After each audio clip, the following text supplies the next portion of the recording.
Hello दोस्तों, welcome back to my channel fun with Kanchan. कैसे हैं आप सब? आई होप आप लोग बहुत अच्छे से होंगे, खुश होंगे और स्वस्थ होंगे। मैं भी पहले से काफ़ी बेटर फ़ील कर रही हूँ अभी। और अभी वक्त है सुबह का मॉर्निंग व्लॉग है ये। आरुष और सुशील जी अपने-अपने काम पे जा चुके हैं, यानी ऑफ़िस और स्कूल। और उनके जाने के बाद हम थोड़ा-सा आराम करते हैं, ये तो आपको पता ही है। सब सुबह की जो भागा-दौड़ी होती है उससे रुक के थोड़ा आराम करते हैं। और अभी देखिए काम कितना फैला हुआ है। सुबह मैंने भिंडी धो के यहाँ पे सूखने के लिए रखी थी। ऐसे भिंडी आप धो के सूखने के लिए रखोगे ना तो सब्जियाँ काफ़ी फ्रेश रहती हैं और जल्दी ख़राब भी नहीं होती हैं। कपड़े पड़े हुए हैं धोने के लिए, जो अभी काम पड़ा हुआ है, लेकिन ये मैं अभी धोऊँगी नहीं इसे, क्योंकि इसके ऑलरेडी मेरे पास बहुत सारा काम है, आप देख ही रहे हो। कुछ कपड़े सोफ़े पे पड़े हुए हैं, कुछ बाहर अभी लटके हुए हैं। ये रात के कपड़े हैं। जो मैंने कल धोए थे शाम को, वो कपड़े हैं। तो अभी धीरे-धीरे बहुत सारा ही काम है। सुबह का बस क्या हुआ है, बस ब्रेकफ़ास्ट रेडी हुआ है और अभी खाना बनाना है। तो मैंने पहले क्लीनिंग की, क्लीनिंग करने के बाद मैं नहाने जाती हूँ, उसके बाद दोपहर का खाना बनाती हूँ। तो ये सारा काम अभी बाकी है। और वैसे भी आज तो हड़बड़ी नहीं है, क्योंकि शुभी को आज स्कूल नहीं जाना है। 1 बजे जब वो निकलना होता है ना, तो थोड़ी हड़बड़ी हो जाती है, क्योंकि टाइम से मुझे नहा धोकर आके खाना बनाने के बाद उसको खिलाना भी होता है और दवाइयाँ देनी होती है दोपहर की भी। तो ये सारी चीज़ें नहीं थी, आज हड़बड़ी नहीं थी। थोड़ा देर आराम करने के बाद मैंने अपना काम शुरू किया। और जो मेरा ये स्टैंड रखा था ना छोटा-सा अपनी चीज़ें रखने के लिए, कटलरी का जो स्पून्स और ये नाइफ़, चाकू वग़ैरह होते हैं वहाँ पे रखती हूँ ना, वो थोड़ा-सा गंदा हो गया था। तो मैं अक्सर उसको साफ़ करती रहती हूँ, चेंज करती रहती हूँ, जो उसमें पेपर डाल के मैं रखती हूँ।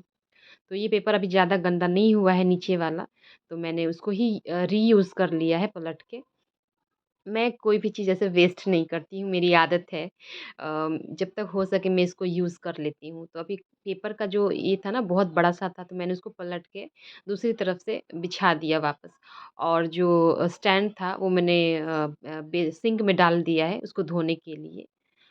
क्योंकि तेल वगैरह के छींटे जो पड़ते रहते हैं ना, तो वो पोंछने से साफ़ नहीं होते हैं। उनको एक बार आप धो लो ना साबुन से, तो अच्छी तरह से वो साफ़ हो जाते हैं। तो मैंने वही किया, उसको हटा दिया है।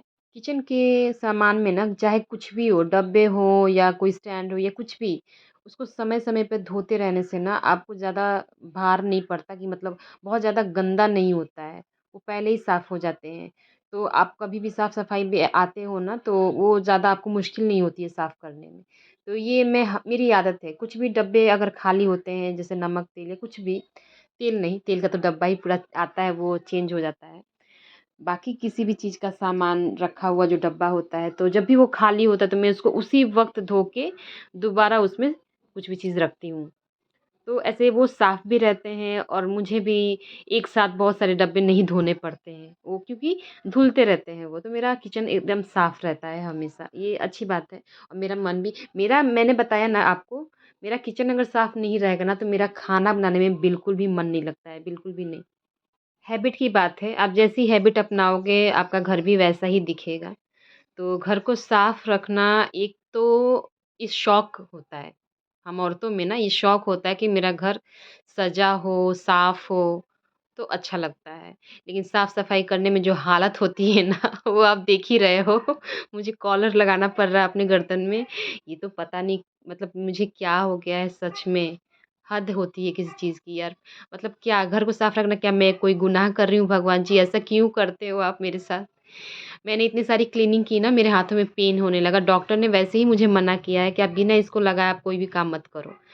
तो अब होता नहीं है गाइज़, अब लगा लोगे ना तो आप नीचे देख कैसे पाओगे? आप बर्तन धोते समय नीचे का क्या सामान है, मुझे एकदम से झुकना पड़ता है देखने के लिए।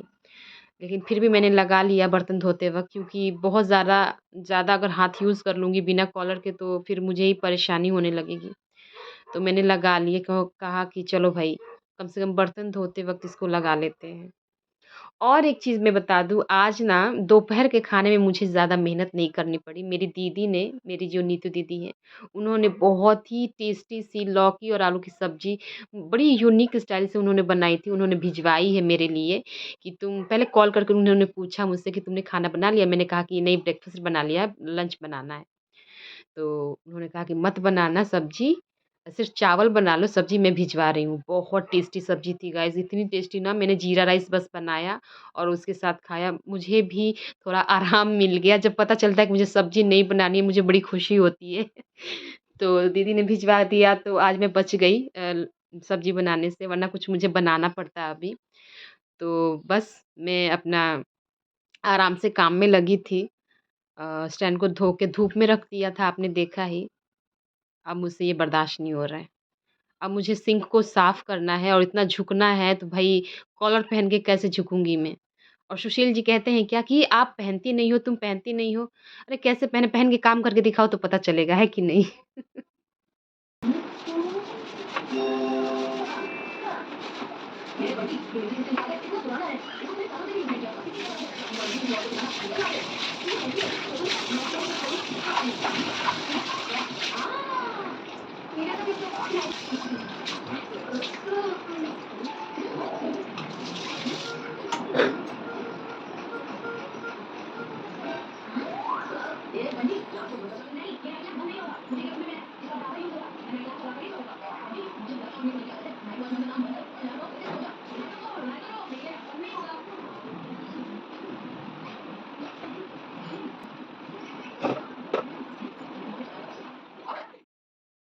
तो किचन की तो साफ-सफाई एकदम अच्छे से हो गई, अब बारी है इस रूम को ठीक करने की।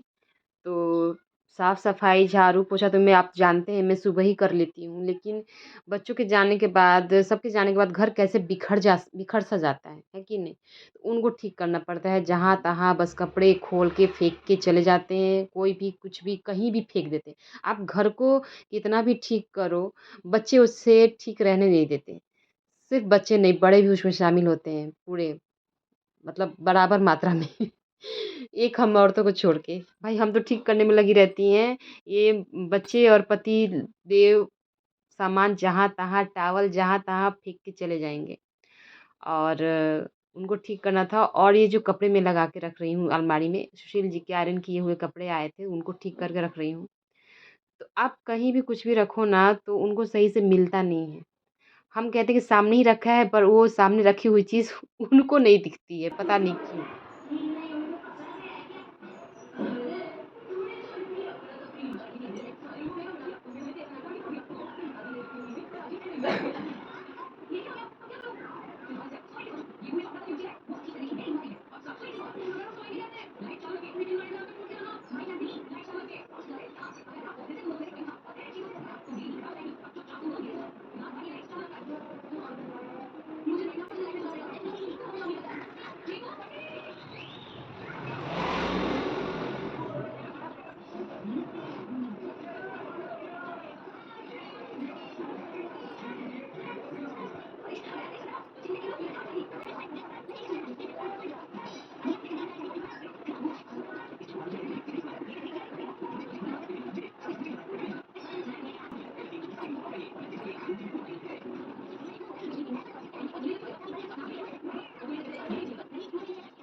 और ये सुशील जी कुछ सब्जियाँ लेकर आए थे, सिर्फ़ प्याज़ और हरी मिर्च मँगवाई थी मैंने। तो मैं क्या करती हूँ ना, हरी मिर्च को जो डंठल होता है उसको तोड़ के रखती हूँ। इसको तोड़ के रखने से ना मेरी हरी मिर्ची बहुत दिनों तक टिकती है गाइज़। इसको आप अगर डंठल के साथ रखो और बिना डंठल के एक जगह रखो, आपको फ़र्क साफ़ समझ में आएगा। डंठल वाली हरी मिर्च जल्दी ख़राब होती है। और अगर बालू मिट्टी लगी हो तो वो भी जल्दी ख़राब होती है, सड़ने लगती है। तो आप इसको अच्छे से साफ़ करके मैं रखती हूँ ना, तो वो बहुत ज़्यादा दिनों तक टिकती है। और हमारा काम क्या है? यही सोच के कुछ भी करते हैं कि हमारी जो खाने-पीने की चीज़ें हैं वो ख़राब ना हो, बहुत दिनों तक टिके।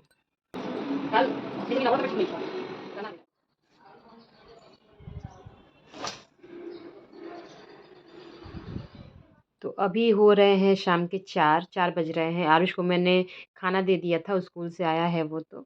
उसके बाद मेरे ये कपड़े जो मैंने सुबह आपको दिखाए थे वो सूख गए हैं सारे, उनको उतार रही हूँ। और अब इनको फ़ोल्ड करना है, और उसके बाद जो मशीन में जो कपड़े धोने थे वो भी मुझे लगाना है। दोस्तों यहाँ पता नहीं कैसे मेरी वीडियो जो है एकदम से म्यूट हो गई है। एक्चुअली आप मेरे कानों में ब्लूटूथ देख रहे होगे, ईयरपॉड्स लगे हुए हैं मेरे कानों में। मेरी दीदी की कॉल आई हुई थी और मैं उनसे बातें कर रही थी और यहाँ पे वीडियो भी चालू था। तो मुझे लग रहा है शायद इसीलिए मेरी जो वीडियो है वो म्यूट हो गई है। और मुझे इस बात का ज़रा-सा भी एहसास नहीं था। मैं वीडियो बनाती रह गई और बात भी करती रह गई। तो पूरा जो वीडियो है मेरा पूरा का पूरा म्यूट हो चुका है। लेकिन कोई नहीं, यहाँ पे कोई वॉइस का कुछ काम भी नहीं था। लेकिन फिर भी मुझे ये चीज़ पता नहीं थी। ये गलती मुझसे हुई और एक जानकारी भी मिली कि वीडियो शूटिंग के दौरान अगर किसी से आप कॉल पे बात कर रहे हो तो वीडियो पूरी की पूरी म्यूट हो जाती है।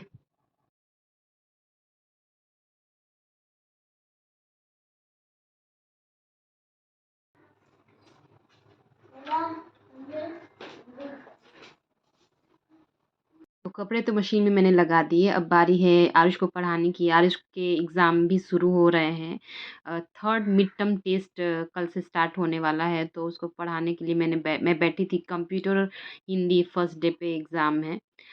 और साथ में सोचा था कि कपड़े भी फ़ोल्ड कर लूँगी, लेकिन हे भगवान! जब मैं पढ़ाने बैठती हूँ ना, तो मुझे और किसी चीज़ का भी ध्यान नहीं रहता है, मैं बस पढ़ाने ही लग जाती हूँ।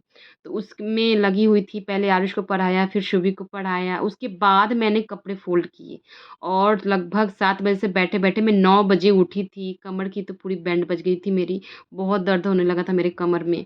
ऐसा बिल्कुल नहीं है कि मैं शुभी और आरुष को एक साथ नहीं पढ़ाती, मैं पढ़ाती हूँ दोनों बच्चों को साथ में, अच्छा भी लगता है।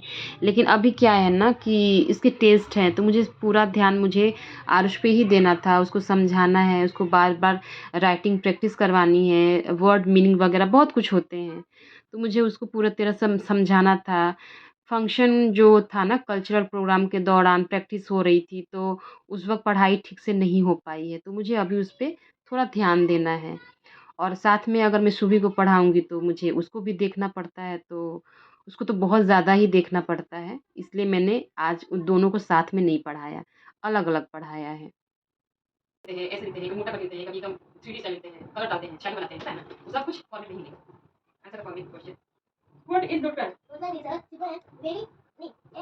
और आरुष के ना टेस्ट में 2-2 सब्जेक्ट के टेस्ट एक दिन में ही है, मतलब हिंदी भी है और कंप्यूटर भी है, तो मुझे 2-2 सब्जेक्ट को देखना था। तो मैंने बताया ही प्रोग्राम के दौरान कुछ भी सही से पढ़ाई तो हुई नहीं है। ऐसा नहीं कि बिल्कुल नहीं हुआ है बट पूरा कंप्लीट नहीं है। तो मुझे मतलब आज मेरे बच्चे को हेल्प चाहिए थी मेरी, तो मैंने उसको पूरा हेल्प दिया, पढ़ाया उसको। कपड़े देखिए उधर पड़े हुए हैं, मुझे कपड़ों पे ध्यान नहीं है। और आजकल के बच्चे ना हम तो क्या था ना कि खुद से ही पढ़ना स्टार्ट कर देते थे। मेरे मम्मी-पापा मुझे नहीं कहते थे, मुझे नहीं याद आता कि कभी माँ ने या पापा ने कहा हो कि जाओ पढ़ो, उसके बाद मैंने पढ़ाई स्टार्ट की हो, नहीं। खुद से ही पढ़ते थे बाबा। लेकिन आजकल का जो ज़माना है ना, हमारे ज़माने से काफ़ी अलग है, स्मार्ट टेक्नोलॉजी का ज़माना है। तो ये बच्चों को भले कहना पड़ता है कि जाओ पढ़ो, पढ़ो, पढ़ो, तब वो पढ़ते हैं, लेकिन ये हमसे बहुत ज़्यादा स्मार्ट हैं। ये इलेक्ट्रॉनिक गैजेट्स भी आसानी से यूज़ कर लेते हैं, उनको समझ में आ जाता है और ये अपनी पढ़ाई भी करते हैं। मतलब ये हमसे बहुत आगे हैं आजकल के बच्चे। मैं ये कोई एडवांस नहीं बोल रही हूँ। आपके घर में भी जो बच्चे हैं भले मोबाइल वो ज़्यादा देखते हैं, लेकिन आपसे ज़्यादा हमसे ज़्यादा वो मोबाइल का यूज़ समझते हैं कि वो कैसे करना है। वैसे मेरे बच्चे मैं ये गलत नहीं कह रही हूँ, मेरे बच्चे यहाँ के कोई भी ज़्यादा फ़ोन यूज़ नहीं करते हैं। लेकिन हाँ, जानते हैं कि यूज़ कैसे किया जाता है और उतनी जानकारी तो भई होनी ही चाहिए। होगा बाकी सब स्मॉल समझे? नहीं, जो स्मॉल है।